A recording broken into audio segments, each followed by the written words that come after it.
Hello YouTube. This is How to Think and Grow Rich. I explained it here in my own journal that I've been writing myself. This is chapter 8, Decision. The mastery of decision. The 7th step towards riches. Accurate analysis of over 25,000 men and women who have experienced success disclose the fact that there was a definite decision near head of the list with 30 major causes of success. There is no mere statement of a theory, it is a fact. You will have an opportunity to test your capacity to reach quick and definite decisions when finished reading this book. You are ready to begin putting it into action, the principles with which it describes. And analyzing several hundred people who have accumulated fortunes well beyond $1 million, Mark disclosed the fact that every one of them had a habit of reaching decisions promptly and of changing those decisions slowly, if at all, when they needed to be changed. One of Henry Ford's most outstanding qualities into this habit of reaching decisions quickly and definitely and changing them slowly, this quality is so pronounced in Mr. Ford that he was given the reputation of being obstinate. It was this quality which prompted Mr. Ford to continue to manufacture his famous Model T, the world's ugliest car. When all his advisors and many other purchasers went to the urging and changed it. Perhaps Mr. Ford delayed too long in making the change, but the other side of the story is that Mr. Ford's firmness of decision yielded a fortune before the change in any became necessary. There is but little doubt that Mr. Ford's habit of definiteness of decision assumes proportion of his ability to have this quality when it is required. The majority of people who fail to accumulate money sufficient for their needs are generally easily influenced by the opinions of others. They permit the newspapers and the gossiping neighbors to do their thinking for them. Opinions are the cheapest commodities on earth. Everyone has a flock of opinions. You must not be influenced by opinions when you reach decisions. That is the only way to succeed in any undertaking, and that is how you transmute desire into money. Keep your counsel. You must keep your counsel, because everyone has a flock of opinions, and you can't be influenced by opinions when you reach decisions. That is the only way to succeed in any undertaking, and that is how you transmute desire into money. Keep your counsel when you begin to put into practice the principles described here. By reaching your own decisions and following them, take no one into your confidence except the members of your mastermind group, and be very sure in the selection of this group that you choose only those who will be in complete sympathy and harmony with your purpose. You have a brain and a mind of your own. Use it and reach your own decisions. If you need facts or information from other people to enable you to reach decisions, as you probably will in many instances, acquire these facts and secure the information you need quietly without disclosing your purpose. Keep your eyes and ears wide open and your mouth closed to acquire the habit of prompt decision. Those who talk too much do little else. General wisdom is usually kept through modesty and silence. Keep in mind the fact that every person and with whom you associate is, like yourself, seeking the opportunity to accumulate money. Always keep your mind of your own business. Let no one know it on your first decisions, but keep a closed mouth and open ears and eyes to all opportunities that you see. As your reminder to yourself to follow this advice, it will be helpful if you copy the following program here in large letters and place it where you'll see it daily. Tell the world what you intend to do, but first show it. That is the equivalent of saying deeds and not words are what count most. Freedom or death on a decision. The value of decisions depends upon the courage required to render them. The great decisions that served as the foundation of civilization were reached by assuming great risks, which often meant the possibility of death. Lincoln's decision to issue his famous speech, which gave freedom to the colored people of America, was rendered with full understanding that his act would turn thousands of friends and political supporters against him. He knew too that the carrying out of this activity would mean the death of thousands of men on the battlefield. In the end, it cost Lincoln his life. That required courage. Socrates' decision to drink a cup of poison rather than compromise in his personal belief was a decision of courage. It turned time ahead 1,000 years and gave to people an unborn right to freedom of thought and speech. The decision of General Robert E. Lee when he came to the parting of the way in the Union and took up the case of the South was a decision of courage, for he well knew it might cost him his own life, that it would surely cost the lives of others. But the greatest decision of all time, as far as any American citizen is concerned, was reached in Philadelphia, July 4, 1776, when 56 men signed their names to a document which they well knew would bring freedom to the Americans and leave every one of the 56 men hanging from the gallows. You have heard of this famous document, but you may not have drawn from it the great lesson and the personal achievement it is so plainly taught. We all remember the date of this monumentous decision, but first of us realize what courage that decision required. We remember history as it was taught. We remember the dates. We remember the names, the men who fought. We remember, and then Valley Forge and Yorktown. We remember George Washington and Lord Cornwallis, but you know little of the real forces back of these names, dates, and places. We know still less of the intangible force which is ensured us freedom long before Washington's armies reached Yorktown. Some read the history of the Revolution and falsely imagine that George Washington was the father of our country, that it was he who won our freedom, while the truth is Washington was only an accessory after the fact, because the victory of the armies has been ensured long before Lord Cornwallis surrendered. This is not intended to rob Washington or any of his glory he so richly merited. Its purpose rather is to give greater attention to the ability and the outstanding power which is real, which caused the victory. It is nothing short of tragic that the writers of history have missed entirely even the slightest reference to the irresistible power which gave birth and freedom to the nation destined to set up new standards of independence for all the peoples of the earth. Napoleon Hill says, it's a tragedy because it is the self-same power which must be used by every individual who surmounts the difficulties of life and forces life to pay the price that is asked. Let us briefly review the events which gave birth to this power. The story begins with an incident in Boston, March 5th, 1770. British soldiers were patrolling the streets. By their presence, openly threatening the citizens, the colonists resented armed men marching in the midst. They began to express their resentment openly, hurling stones as well as rocks at the marching soldiers until the commanding officer gave orders to fix bayonets and charge, and the battle was on. It resulted in the death and injury of many. The incident aroused such resentment that the assembly, made up of prominent colonists, called a meeting for the purpose of taking definite action. Two of the members of that assembly were John Hancock and Samuel Adams. Long live their names. They spoke up courageously and declared that a move must be made to eject all the British soldiers from Boston. Remember this, a decision in the minds of two men might properly be called the beginning of freedom which we of the United States now enjoy. Remember too that decision of these two men called for faith and courage because it was dangerous. Before the assembly adjourned, Samuel Adams was appointed to call on the governor of the province, Hutchinson, and demand the withdrawal of the British troops. The request was granted. The troops were removed from Boston, but the incident was not closed. It had caused a situation destined to change the entire trend of civilization. Strange is not how the great changes such as the American Revolution and the World War often have their beginnings in the circumstances which seem unimportant. It is interesting also to observe that these important changes usually begin in the form of a definite decision in the minds of a relatively small number of people.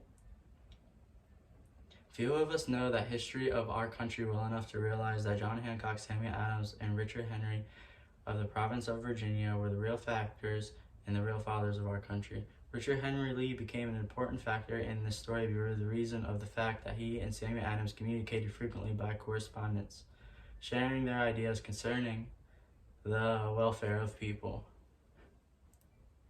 From this practice, Adams conceived the idea that the mutual exchange of letters between the 13 colonies might help to bring about the coordination of effort to so badly needed in the connection with the solution of their problems.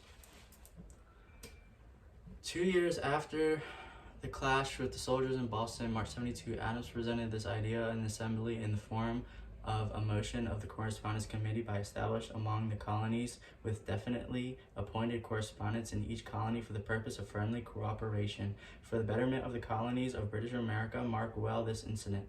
It was the beginning of an organization for the far-flung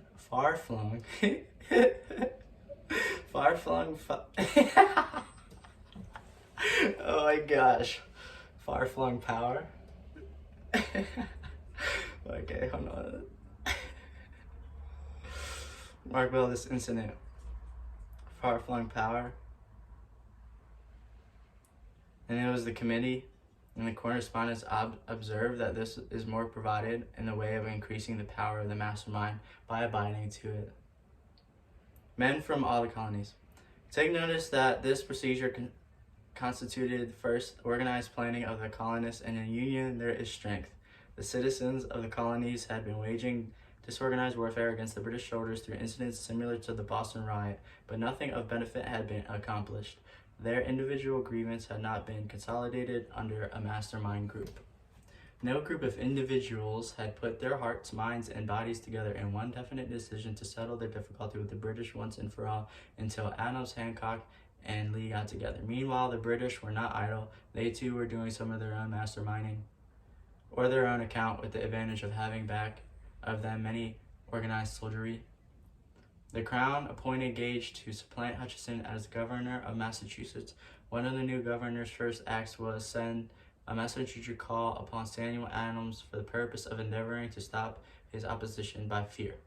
We can best understand the spirit of what happened by quoting the conversation between Colonel Fenton in the message sent by Gage and Adams.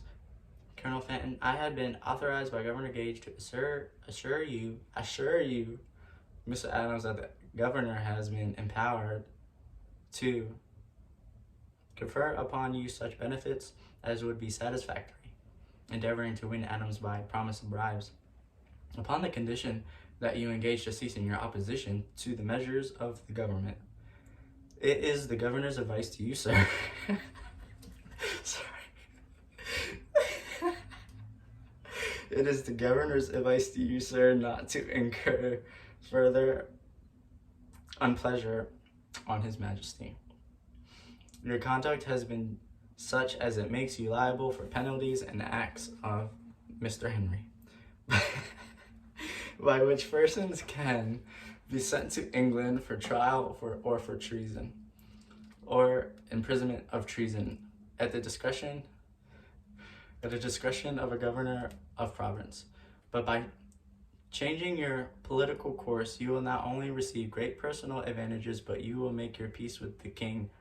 Samuel Adams had the choice of two decisions. He could cease his opposition and receive personal bribes, or he could continue and run the risk of being hanged. Clearly, the time had come when Adams was forced to reach instantly a decision which could cost him his life. The majority of men would have found it difficult to reach such a decision. The majority would have sent back an evasive reply, but not Adams. He insisted upon Colonel Fenton's word of honor that the colonel would deliver to the governor exactly as Adams would give it to him. Adams answered, "Then you may well tell Governor Gage that I trust I have long since made my peace with the kings and of the kings. No personal consideration shall induce me to abandon the righteous cause of my country. And tell Governor Gage it is the advice of Samuel Adams to him no longer to insult the feelings of the people. Comment as of the character of this man seems unnecessary. It must be obvious to see who read the astounding message that its sender possessed. Loyalty of the highest order. This is important Racketeers and dishonest politicians have prostituted the honor for which such men as Adams died.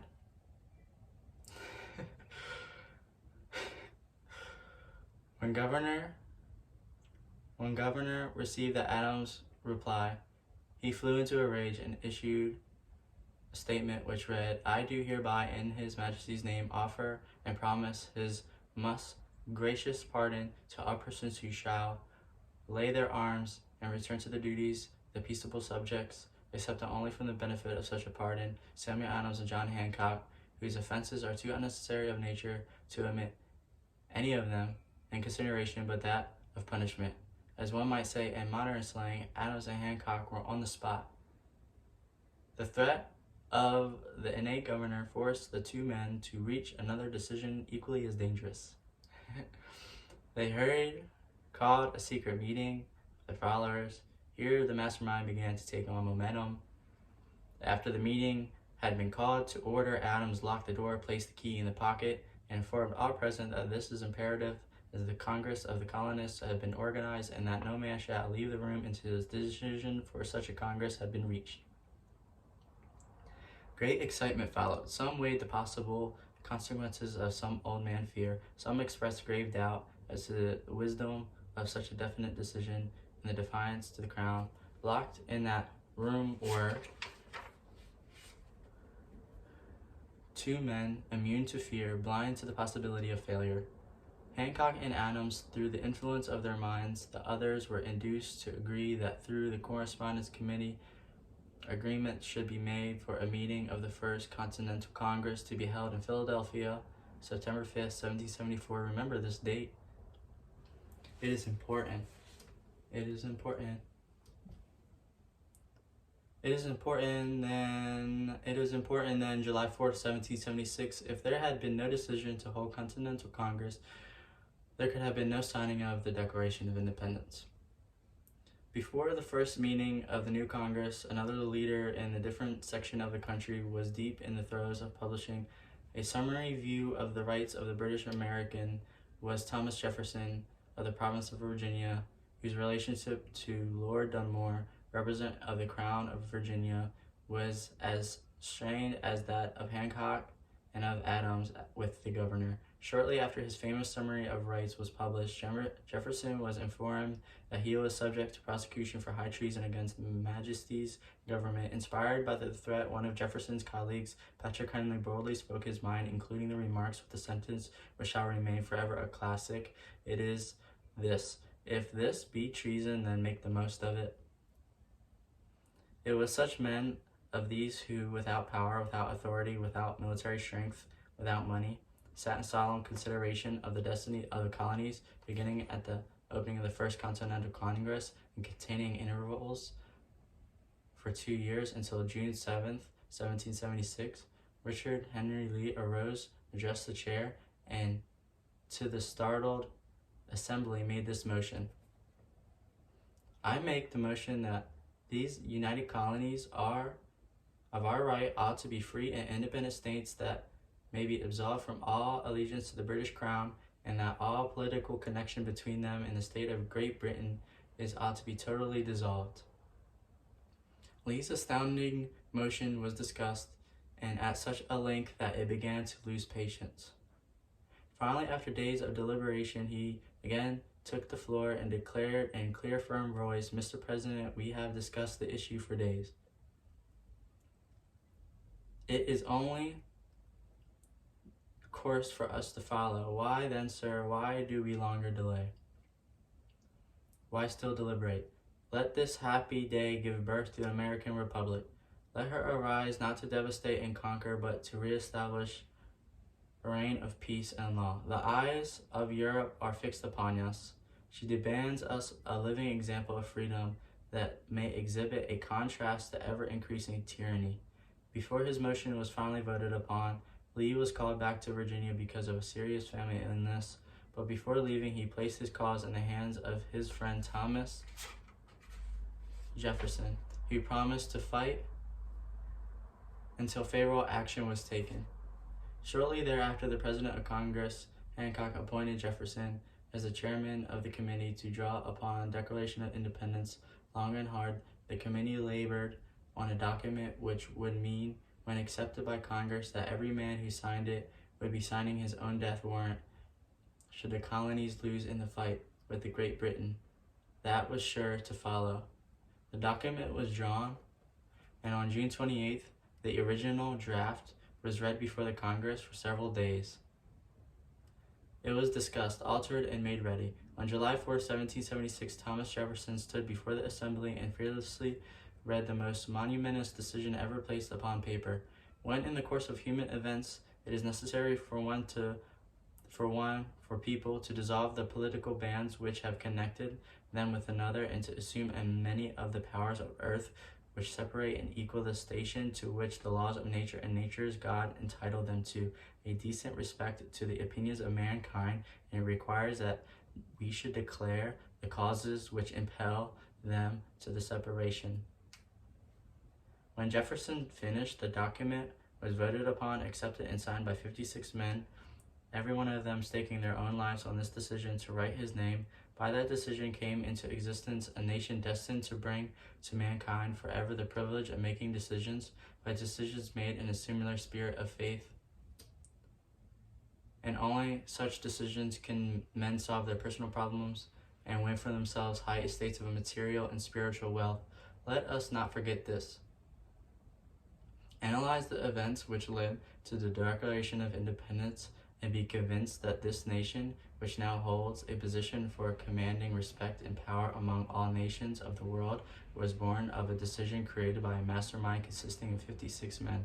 Note well the fact that this was their decision created by a mastermind consisting of 56 men.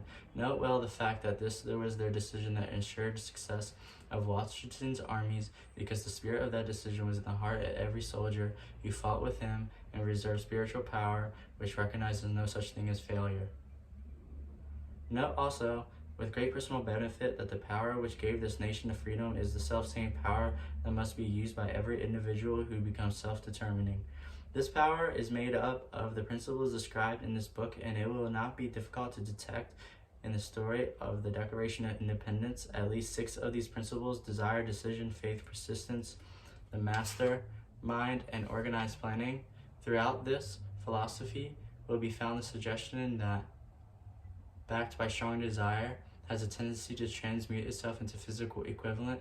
Before passing on, Napoleon Hill wishes to leave with you the suggestion that one may find in the story of this organization, in the story of the organization of the Steel Corporation, a perfect description of the method by which thought makes this astounding transformation. You will only find the eternal laws of nature. The laws are available to every person who has the faith and the courage to use them. They may be used to bring freedom to a nation or to accumulate riches. There is no charge. Sure, the time necessary to understand and appropriate them is there, but those who reach decisions promptly and definitely know what they want and generally get it. The leaders in every walk of life decide quickly and firmly that it is the major reason why they are leaders.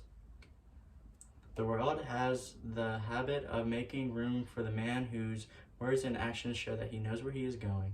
The major weakness of all educational systems is that neither teach nor encourage the habit of definite decisions. If it would be beneficial if no college would permit enrollment of any student until that student declared his major purpose. It would be still greater benefit if every student who enters grade school were compelled to accept training in the habit of decision and gratitude, and forced to pass a satisfactory examination on this subject before being permitted to advance in the grades. Definiteness of decision always requires courage, sometimes very great courage. 56 men who signed the Declaration of Independence staked their lives on the decision to affix their signatures onto that document. The person who reaches a definite decision to procure the particular job and make life pay the price he asks does not stake his life on that decision, he stakes his economic freedom. Financial independence, riches, desirable businesses, and professional positions are the reach of the person who plans and demands these things. The person who desires riches in the same spirit that Samuel Adams desired the freedom for the colonies is sure to accumulate wealth. In the chapter on organized planning, you will find the complete instructions for marketing every type of personal services. You will find detailed information on how to choose your employer you prefer and the particular job you desire. These instructions are the utmost of value in definitely deciding how to organize them and put them into a plan of action. Well, that was chapter 8. And that was chapter 8. Decision, the mastery of decision, 7th step towards riches.